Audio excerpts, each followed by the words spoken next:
The Great Proletarian Cultural Revolution in plain English. The Cultural Revolution took place in China, lasted from 1966 to 1976. But let's back up first. For thousands of years, China was under a feudal system with numerous dynasties of emperors. Once the dynasties were overthrown at the beginning of the 20th century, China was weak and there was power struggle everywhere. During World War II, Japan conquered China. After the war, the Civil War continued until the Communist Party led by Mao Zedong gained power on October 1st, 1949, founding the People's Republic of China. In order for China to become a world superpower, Mao conducted the Great Leap Forward during the late 50s and early 60s, which led to the worst man-made famine in history, and the government nationalized all industries, slowing down production and in some cases stopping production altogether. Since the Great Leap Forward failed, Liu Shaoqi became the head of state, changing the economy to a slightly more capitalist structure, making China more prosperous than it was under Mao. During this time, Mao Zedong was still very influential amongst the people but held no real political power. Mao felt betrayed by the party for not being real communist. He also spent time coming up with ideas for communism, which included never-ending class struggle and revolution. In May of 1966, Mao launched the Cultural Revolution by asking students to attack party officials and teachers. This led to students naming themselves Red Guards, and with Mao's approval, giving them the right to terrorize people considered counter-revolutionary.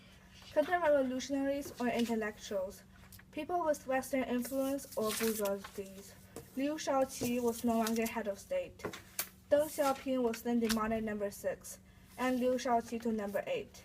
Both numbers are considered bad luck in China. In the fall of 1966, on the National Day, people from all over China traveled to the Tiananmen Square in Beijing. There was a gigantic crowd all listening to Chairman Mao's speech, encouraging them to continue their strive for the revolution. All of the ancient temples, books, and artifacts were burned and destroyed. Even museums, libraries, anything that had to do with Western influence were burned. This became known as Four Olds: old ideas, old cultures, old costumes, and old habits. At the end of 1966, schools all over China were closed. Red Guards traveled by foot to the countryside to get revolutionary experience. Mao Zedong tried to spread his thoughts to everyone in China, so he created the Little Red Book, which was a book that had Mao's ideologies becoming part of daily life. People would study it, use it whenever they had problems, and would read it every day. In other words, Mao was indoctrinated all of the people of China. In 1976, Mao Zedong thought the study of Mao's idea was created. With all China on Mao's side, Deng Xiaoping was sent to exile to a village for re-education, and Liu Shaoqi was under house arrest. All of Mao's political opponents had no way to harm Mao. He became the most powerful man in China. The Red Guards continued their acts of terror for the sake of the revolution, but within the Red Guards, factions were created dividing them. This led to more violent activity, not only against the people, but also for people within the Red Guards. Soldiers and workers joined these factions and attacked many embassies in Beijing, forcing them to leave the country. The U.S. said it looks like civil war. By July 1967, Mao had to step in to bring order, and his loyal guards obeyed to stop fighting. Zhou Enlai and Lin Biao were both loyal supporters of Mao, as well, making Mao look godlike. However, the people thought Lin Biao was a traitor, but once he died in 1971, the praise to Mao died down. In 1969, students tried to criticize principals and administrator, so they decided to write on the Big Science Protocol, Dazibao. Since Mao's health was getting worse, he wasn't often seen in public, so the group of Red Guards started to fall apart, and their acts for the revolution died down. In 1972, Deng Xiaoping was allowed to be part of the party and continue his political career. Because of him, schools and universities opened again.